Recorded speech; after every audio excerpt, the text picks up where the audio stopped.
Praise God, purihin ang Panginoon. Good morning po sa bawat isa na nakasubaybay sa pag-aaral ng salita ng Diyos tuwing umaga.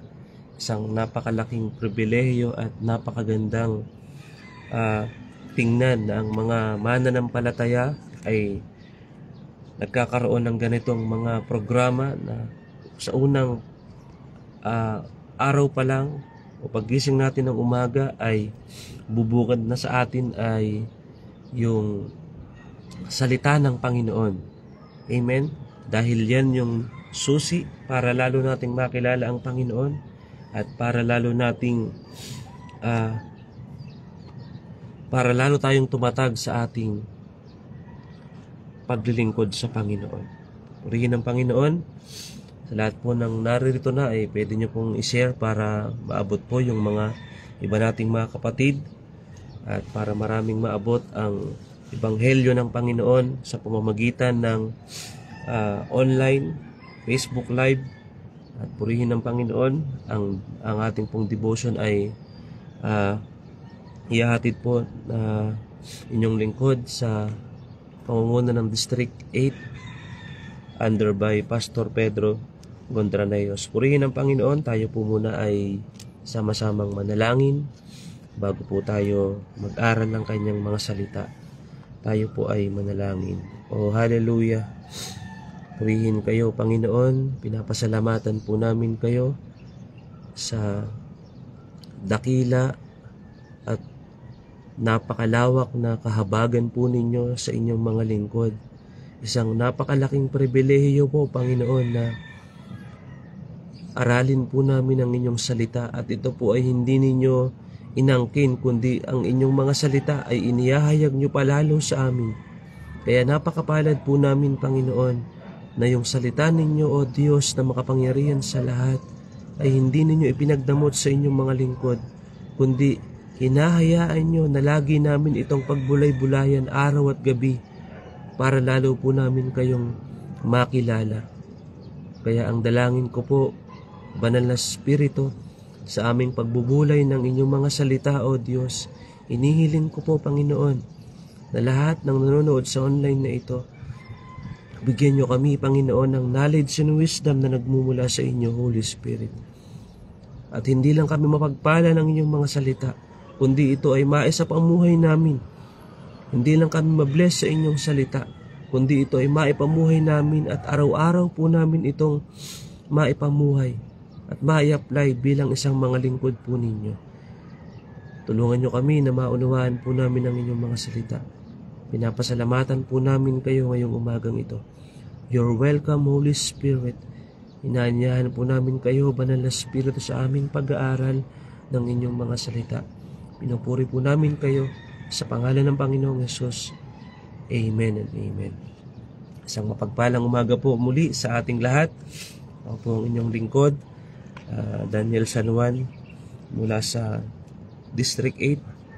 At nagpapasalamat ako sa Panginoon dahil muli ay ginamit ako ng Panginoon sa ganitong paraan para magamit niya, para tayo ay mag-usap-usap at para tayo ay mag-aral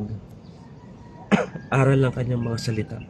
Buksan niyo po ang inyong mga Biblia sa Aklat ng Mga Gawa, chapter 9, verse 1 to 5. Pero ang babasahin na lang po natin dyan ay 3 hanggang 5. Sa Aklat po ng Mga Gawa, Aklat ng Gawa, chapter 9, verse 1 to 5. Pero ang babasahin po natin ay verse 3, 4, and 5. Pwede nyo pong itype para makita po ng ating mga kapatid yung verse na ating babasahin. Sa Gawa chapter 9 verse 3 hanggang 4 and 5. Sabi po dito, nang malapit na si Saulo sa lungsod ng Damascus, bigla siyang napalibutan ng nakasisilaw na liwanag mula sa langit. Natumba siya at may narinig siyang tinig na nagsasabi, Saulo, Saulo, bakit mo ako inuusig? Ito yung sagot ni Saulo. Verse 5, sumagot si Saulo, sino po ba kayo? Sinagot siya ng tinig, ako si Jesus na iyong inuusig.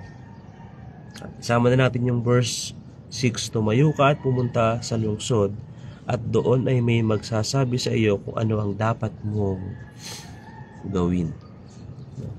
Marahil mga kapatid ko sa Panginoon na nakasubaybay sa live na ito, marahil ilang beses na natin tong narinig, no? Ilang beses na natin tong tinalaki ng ibang mga lingkod sa programang ito sa pag-aaral ng salita ng Diyos. At marami na tayong narinig patungkol sa buhay ni Saulo. Pero hayaan natin na ngayong umagang ito na i-remind sa atin ng Panginoon na ano ba ang nagagawa ng totoong pagkakilala sa Panginoon. Kasi napakaraming mga lumalabas ngayon sa Facebook, sa YouTube, sa Instagram na mga nangangaral na akala natin kilalang kilala nila ang Panginoon, pero kung titingnan natin yung kanilang mga gawa o kung titingnan natin yung kanilang mga ibang katuruan ay taliwas sa salita ng Panginoon. No? Sabi nga doon, hindi lahat ng tumatawag sa akin ay papasok sa kaharian ng langit, kundi yung sumusunod lamang. No?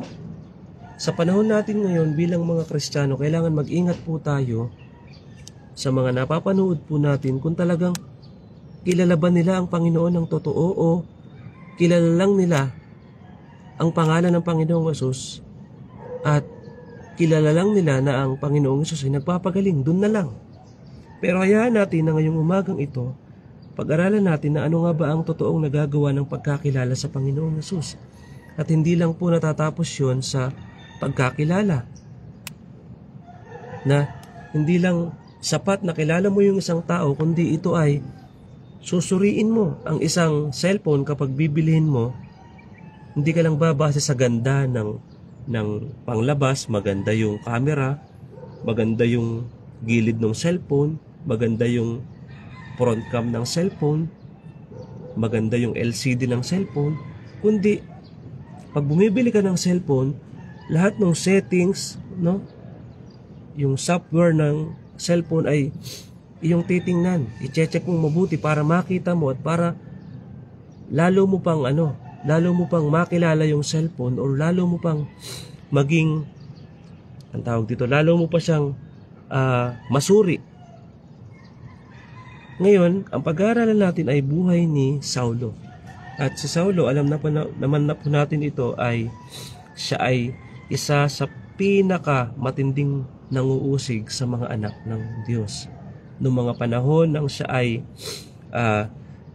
nasa daan ng Damascus, kaya kwento na lang po natin para mabilis po tayong makapunta doon sa ating pag-aaralan, na habang siya ay galit na galit, sa ibang salin ay nagngangalit o yung kanyang ngipin sa sobrang galit, sa tindi ng galit niya sa mga lingkod ng Panginoon. At ang kanyang isipan ay hindi paluguran ng Panginoon, kundi usigin ang kanyang pangalan. No? At habang siya'y naglalakad sa daan ng Damascus, at habang ang kanyang isipan ay usigin ang Panginoong Hesus, pero yung kanyang inuusig ay gusto siyang gamitin. Di po ba?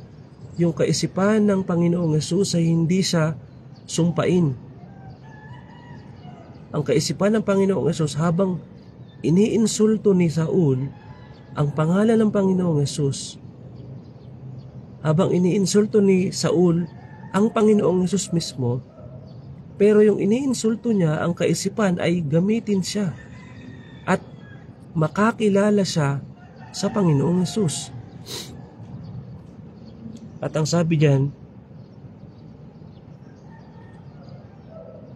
nang malapit na si Saulo sa lungsod ng Damascus, bigla siyang napalibutan ng nakasisilaw na liwanag mula sa langit. Tandaan natin, si Saulo ay isang napakatalinong tao, no, biyasa sa kautusan, at ang kanyang guro ay si Gamaliel, at isa siya sa madiskarteng tao at malawak yung kanyang pangunawa.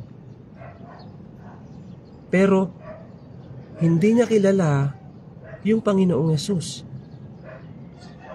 Kaya nung siya'y nagdadaan, naglalakad papuntang Damascus, Ano yung unang ipinaranas ng Panginoon sa kanya? Dito po tayo mag-focus muna. Ano yung unang naranasan ni Saulo habang siya'y naglalakad sa daan ng Damascus, habang siya'y galit na galit, habang siya'y gigil na hanapin yung mga tagasunod ng Panginoong Yesus para ikulong? Ano yung ipinaranas sa kanya ng Panginoon? Unang ipinaranas sa kanya ng Panginoon, ito po. Nang malapit na si Saulo sa lungsod ng Damascus, bigla siyang napalibutan ng nakakasilaw na liwanag mula sa langit. Unang ipinaranas ng Panginoon kay Saulo, yung kaluwalhatian ng Panginoon. Amen. Pinalibutan siya ng nakakasilaw na liwanag mula sa langit. No, ipinaranas agad niya, no, yung hindi niya nararanasan noon. Nung siya ay mga panahon na inuusig niya ang pangalan ng Panginoong Yesus, ipinilasap ng Panginoon yung kaluwalhatian niya kay Saulo habang siya'y galit na galit. Nalasap ni Saulo na-encounter niya yung kaluwalhatian ng Panginoon mula sa langit. At sabi doon ay nakakasilaw. Ibig sabihin talagang grabing kaningningan yung pumalibot kay Saulo nung habang siya'y galit na galit at nung habang siya ay gustong-gustong hulihin ang mga tagasunod. Ang unang ginawa ng Panginoon sa kanya, nakukuha niyo po mga kapatid, ipinilasap agad ng Panginoon yung kanyang kaluwalhatian kay Saulo. Kaya ano yung nangyari sa kanya?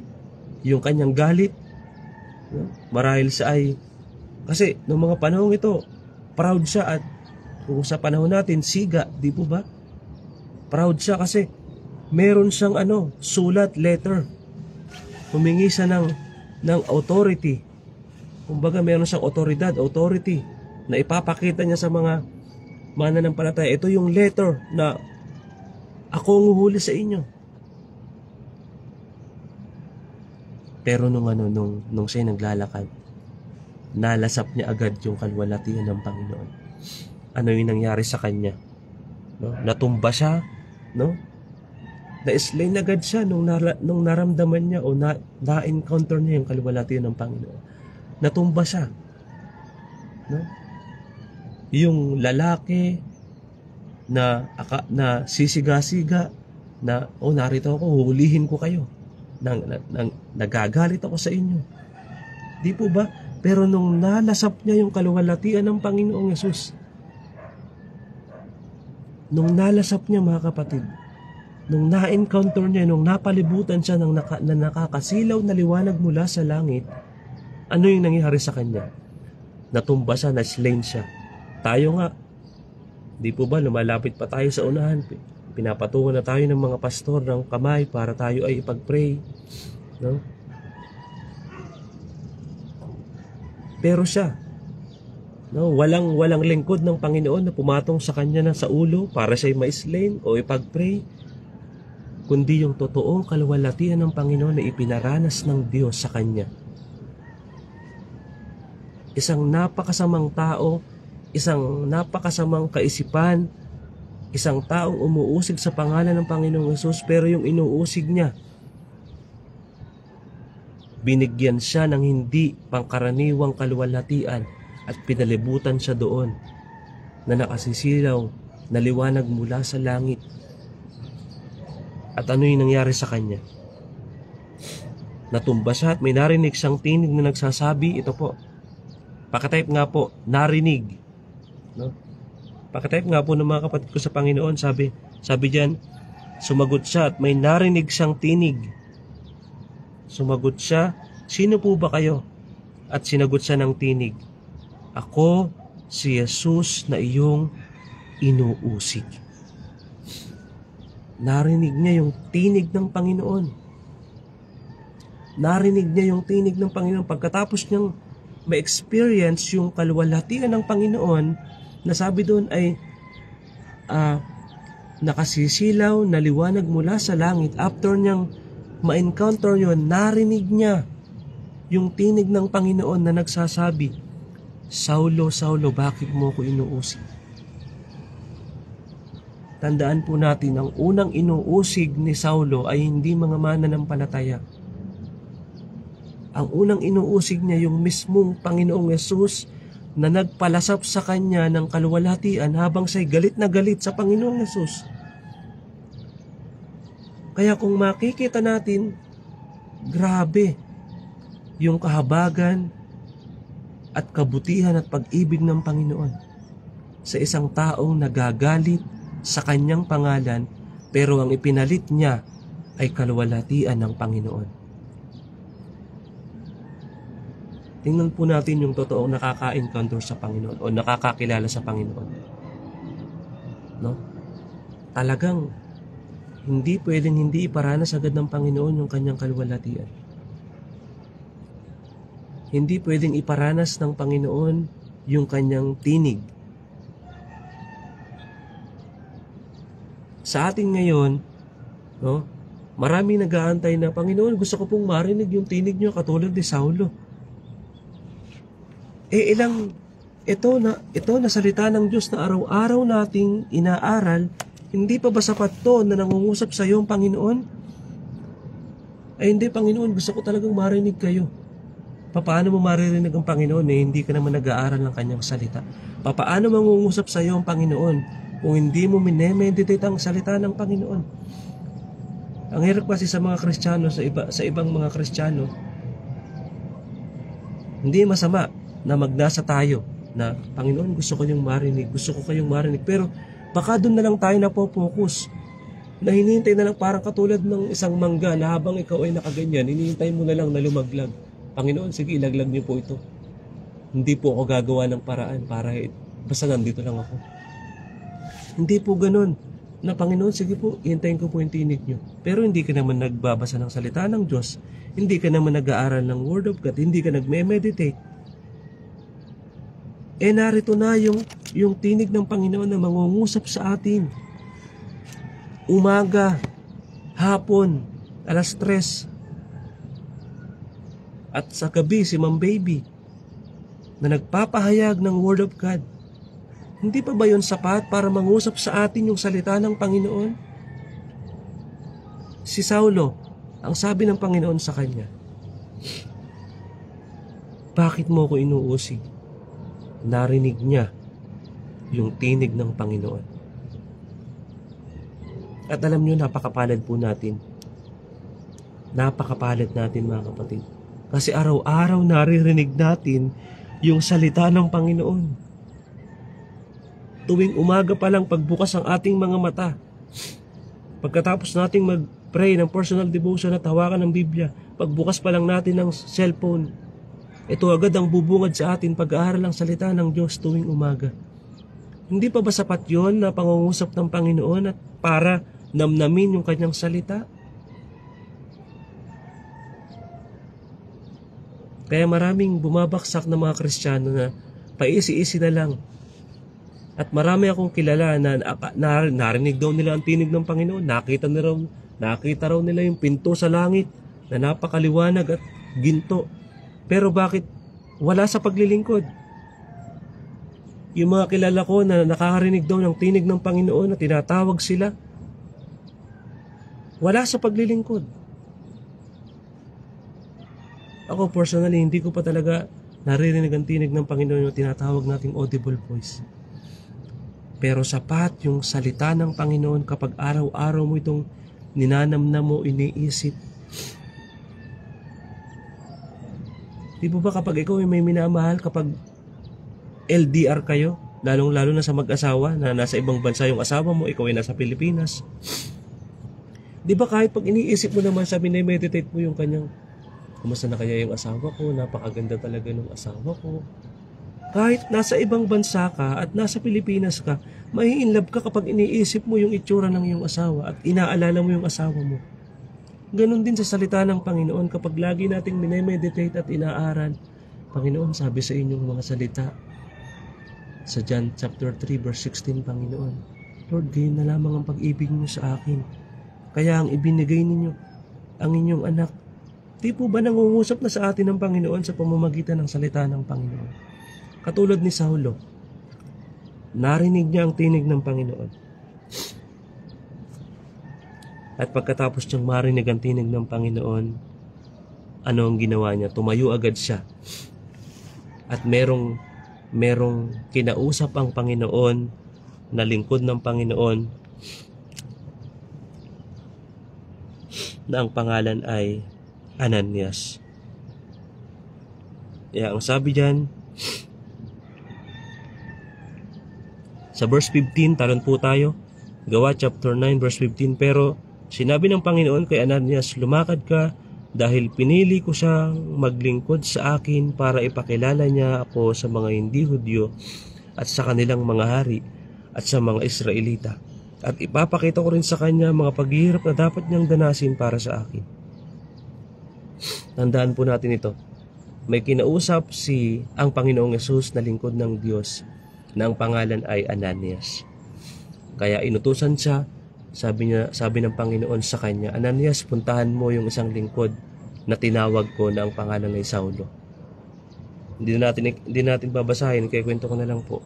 Sa madalit sabi, fast forward po tayo, natakot si Ananias kasi ang alam ni Ananias, yung taong yun ay ulihin sila.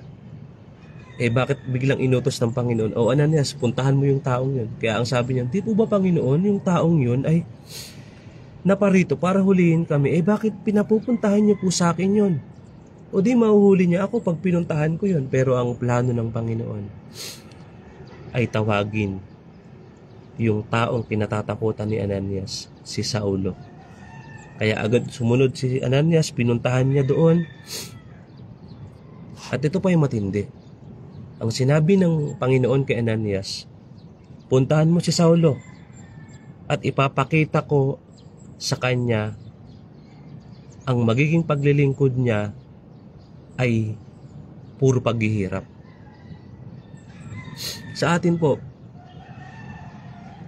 bilang mga lingkod ng Panginoon, kapag sinabihan tayo ng Panginoon, maglingkod ka doon, pagpapalain kita. Maglingkod ka dyan, pagpapalain kita. Pero itong taong ito na tinawag ng Panginoon, ang sinabi niya kay Ananias, sabihin mo doon sa taong yun, maglilingkod siya sa akin, pero puro paghihirap ang magiging kapalit niya. Maglilingkod pa po ba tayo kapag ganun na yung ating naririnig? Kasi sa atin, puro pangako lang ng Panginoon. Kapag ikaw ay sumunod, pagpapalain ka ng Panginoon.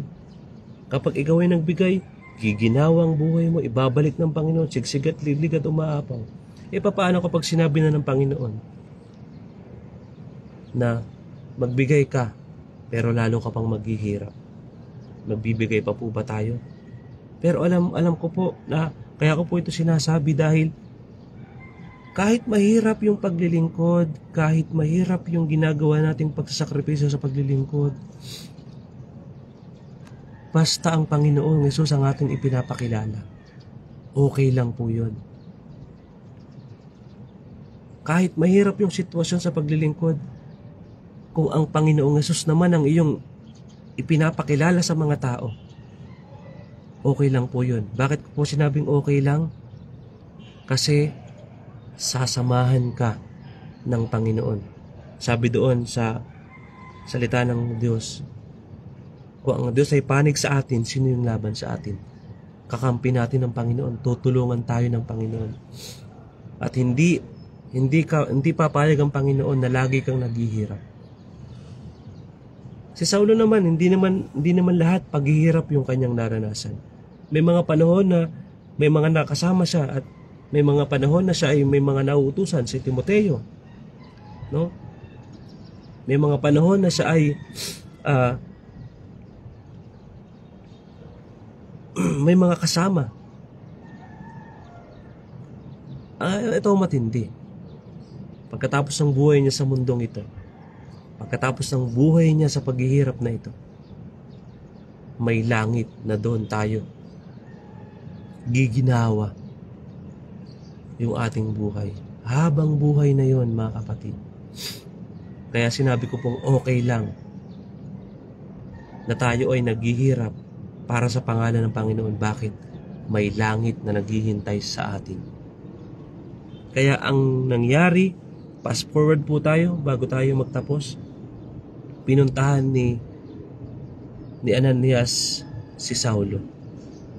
At ang sabi diyan sa 17, Gawa chapter 9 verse 17, pinuntahan ni Ananias si Saulo sa bahay na tinutuluyan niya.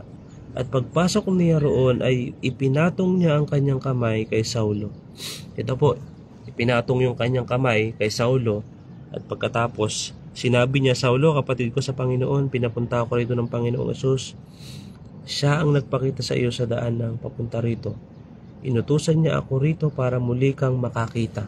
First, para makakita. Physically, kasi nabulag po siya.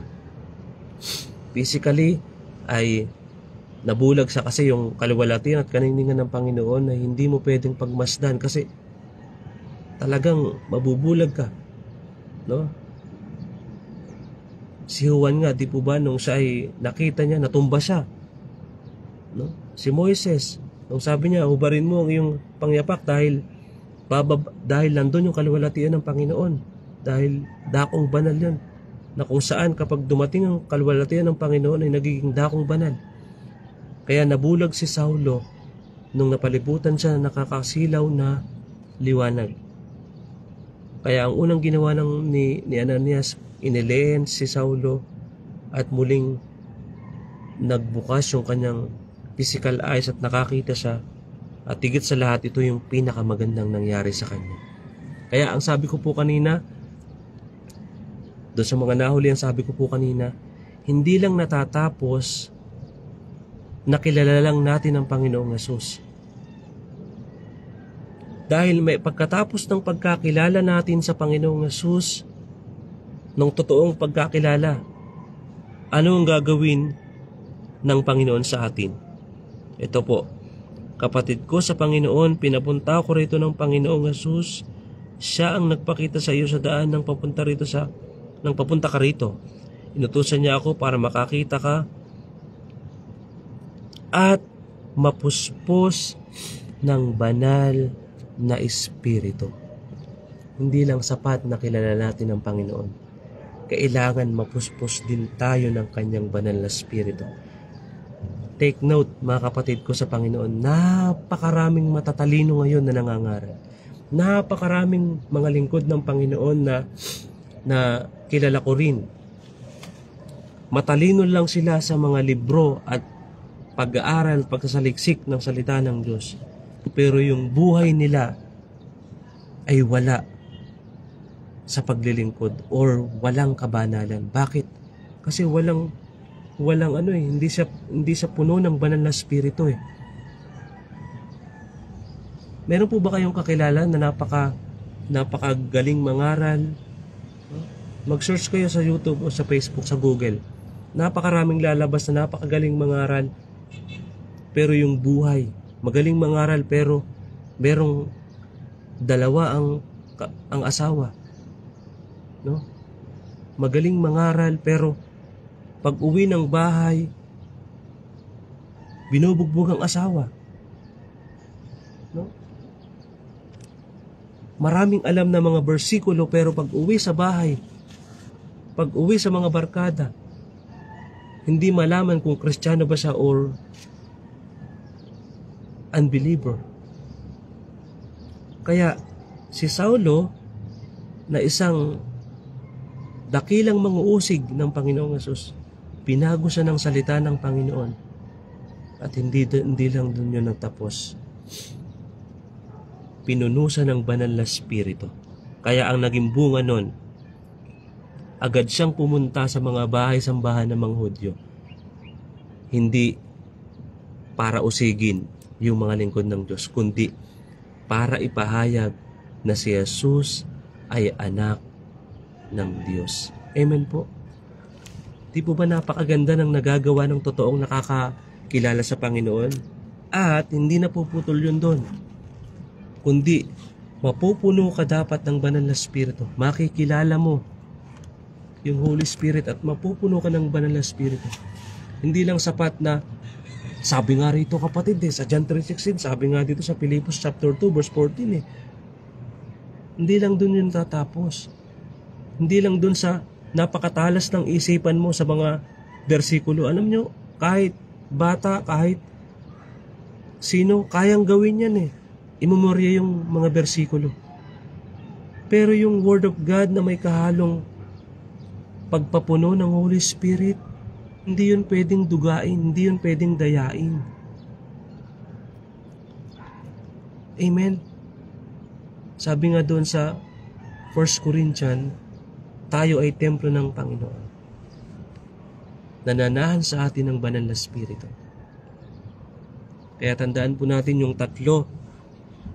Una, naranasan niya yung kaluwalhatian ng Panginoon. Pangalawa, narinig niya yung tinig ng Panginoon. Naunawaan niya na yung salita ng Panginoon. At pangalawa, pinunusan ng banal na Espiritu. Hindi lang natapos sa pagkakilala sa salita ng Diyos at sa Panginoong Hesus, kundi nagtuloy-tuloy yun. Pinunusan ng Holy Spirit, ng banal na Espiritu, pagkatapos pumunta siya sa mga bahay-sambahan ng mga Hudyo para mangusig? No. Para ipangaral ang pangalan ng Panginoong Hesus. At pagkatapos doon, siya yung isa sa pinakamaraming napuntahan. Nagkaroon siya ng third missionary journey.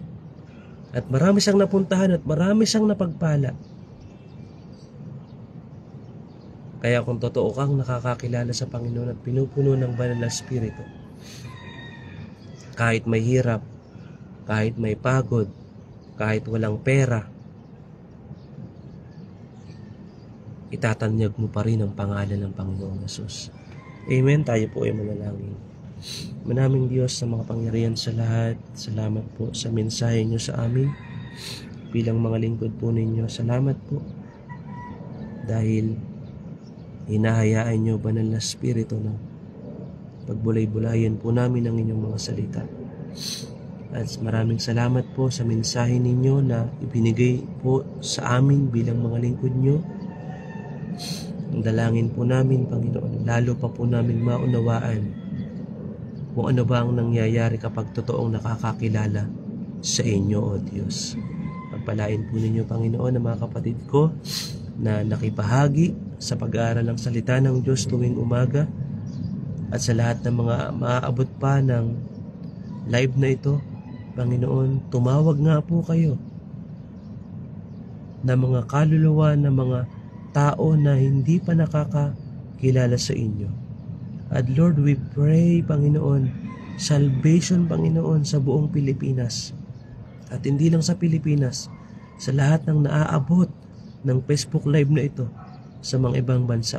Pinupuri po namin kayo, pinapasalamatan. Pagpalain niyo po kaming lahat sa pangalan ng Panginoon Hesus. Amen and amen. Purihin ang Panginoon. God bless po sa bawat isa. At ingat po kayo sa mga magtatrabaho. At lagi po tayong magpanalanginan at purihin ang Panginoon. God bless po. At mahal ko po kayo sa Panginoon. To God be all the glory po. Hallelujah.